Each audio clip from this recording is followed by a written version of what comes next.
Bloomberg Audio Studios. Podcasts, radio, news. You're listening to Bloomberg Businessweek with Carol Massar and Tim Stenovec on Bloomberg Radio. I promised some alcohol, Carol. So some good news in the world of spirits today for those investors who are at least long. Davide, Campari, Milano. It's been a week. It's been a week, yeah. This is the parent company of Campari, Aperol, Grand Marnier, Wild Turkey, and more. Reported better than expected profit and revenue for the first half of the year. Shares rose 8%. Not out of the woods yet, though. And it's because of tariffs. The EU indicated that wine and spirits will face a 15% U.S. tariff starting August 7th. That's on an interim basis while talks continue about an exemption for the sector. Campari flagged today that the impact from tariffs could range between $4.6 million to more than $50 million. That's a range. I was thinking about Grand Marnier and a margarita. I think it can make it like extra special. Sorry. Yeah, so you didn't listen to any of that. All you were thinking about was that one drink. I know. Okay, that's fine. I know tariffs and trade are front and center. We're going to talk about that. I want to bring in Allie Anderson. She's CEO of CraftCo. It's a company that has a portfolio that includes more than 24 spirits and liqueurs. Think bourbon, gin, ready-to-drink cocktails, and more. The company also does co-packing for other brands. Allie's back with us from Alexandria, Virginia. Allie, how are you? I'm doing great today. How are you, Carol and Tim? We're doing pretty well. I know Carol wants a drink after this week. Hey, I want to start with tariffs because you're known as a company that doesn't import and you do your own distilling here in the U.S. As a result of the tariffs that have been placed on imports of liquor from around the world, have you seen an increase in your domestic sales? Well, I would like to say that I have, but the reality is that when the threat of tariffs, especially the back and forth on that, what it did was it caused U.S. distributors to use up that budget to purchase those imports out of fear that they wouldn't be able to get those going forward or get those at a higher price. So that didn't leave a whole lot of budget for craft suppliers like me to be able to get our products out there. So I think it's shaking out right now. I think we have lots of signs of hope on the horizon, but it definitely constrained things for a long time and does continue to affect our suppliers as well. So. Allie, drill down a little bit. What does that mean in terms of the restrictions that you guys have had or your suppliers? What specifically? Well, things like packaging, bottles, which we do get overseas, glass bottles. We actually saw this coming and switched up our suppliers a little bit. And so imported barrels are another one. We actually would like to export more of our barrels. That's not going to be as easy to do, as you know. But even equipment abroad for us, there's some changes to our can line that we'd like to make, and some of that means we've got to look for different suppliers. So, we're flexible, we're nimble, we're able to do that. I recognize that not all suppliers are able to do that, but we're seeing it and we're feeling it, but we're also adapting to it as well. So. It's funny because I don't say I always forget, but when I say something is actually made in the U.S., the things that you're bringing up are a lot of international products, whether that's barrels, whether it's parts of the machinery that you need, whether it's parts of the cans. What portion is actually made in the U.S.? Well, for us, it's everything is made in the U.S. It's bourbon. We do mainly bourbon.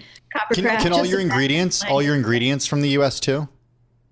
I think ours are definitely but that doesn't have to be the case, right? You could import rye from Europe if you wanted. We don't happen to do that, but yeah, you absolutely could. Now for us, we get our labels. We keep as much local as we can, from our boxes to our labels, our corks. But big things like glass, that can be a little tougher. I'm also curious about consumer spending. You guys are a great window into that, and we've gotten a couple reads, certainly on spending this week. We even got some consumer sentiment from the UMich, University of Michigan today. We did see sentiment actually go to a 5-month high. A lot of that had to do with the rally that we saw recently in stocks. We saw inflation expectations easing. What's your read on the consumer right now?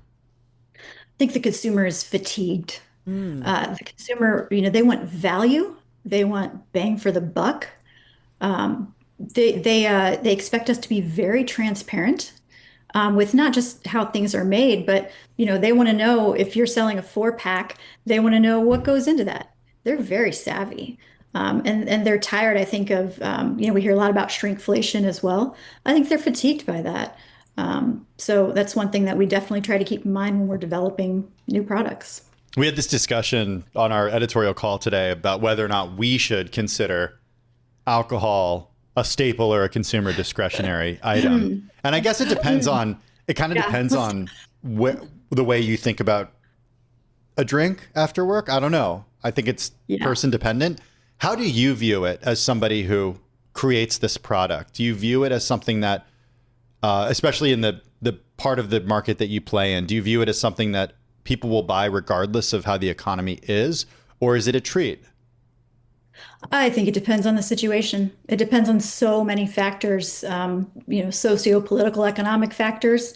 For one, it depends on how you were raised, where you come from, what your experience is, and how you view something like alcohol. Like, we're seeing all kinds of trends with the low and no proof, right? People trying to make different lifestyle choices. So I think it's definitely situational, with your relationship to spirits, to drinking, to alcohol, to how you celebrate, to how you mourn, to how you transition through life. Are you doing any no or low right now?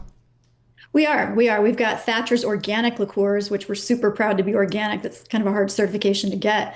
So we've got organic liqueurs that are low proof. And personally, I like, just a seltzer, like a LaCroix and a bit of Thatcher's elderflower is a great way to just have a little bit of spirit, but not have to, drink 100 proof whiskey either. Now, there's a place for that. Don't get me wrong.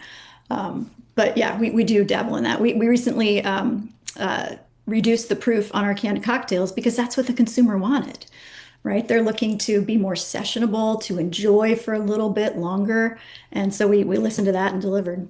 Well, that's what I wanted to ask you. Your portfolio, as Tim mentioned in the lead to you, more than 24 spirits and liqueurs, bourbon, gin, rye, ready to drink, a lot. And you are thinking about the low or no alcohol market. Where's the growth?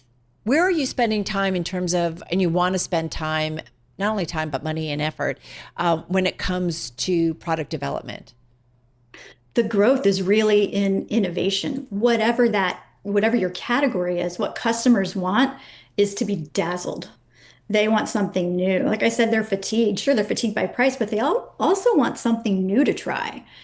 So I think if you're primarily into canned cocktails, I think you should be innovating around flavors. What's the culinary scene doing? Are you paying attention to that? What are you picking up from that? If you're into high-end whiskeys, which we very much are, we're looking at what kind of different finishes can we do? What kind of different blends can we do with higher aged whiskeys? Because the consumers definitely want different. They want to continue to be kind of entertained at the shelf by what we're doing.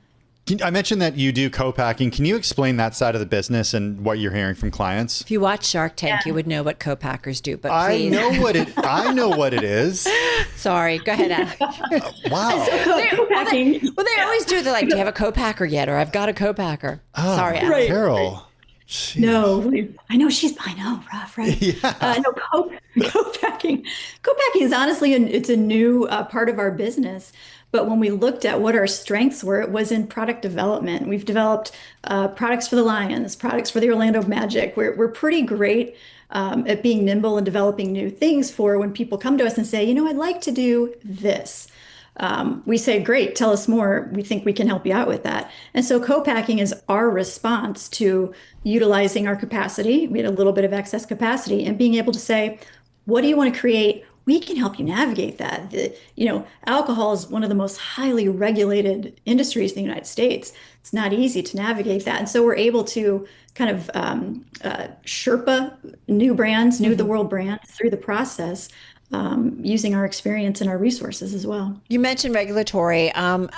What might come from the administration potentially that might help or hurt you guys beyond maybe what we've talked about, tariffs and trade?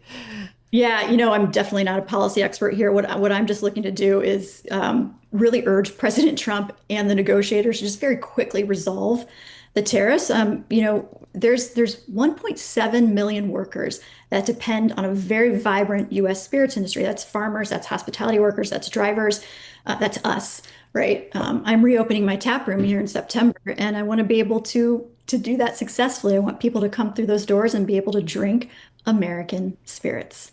Well, you mentioned workers on a day where we got some weakness in non-farm payroll creation. What are you seeing when it comes to the U.S. labor market? Are you guys hiring? Are you holding on to workers? Are you trimming back your workforce? What can you tell us? I'm hiring right now. Like I said, I'm opening our tap room, which has been closed now for several months, by our own decision. We really just wanted to reimagine it to be something that was more in line with what CraftCo is and who we are. But we're definitely, looking to hire hourly staff.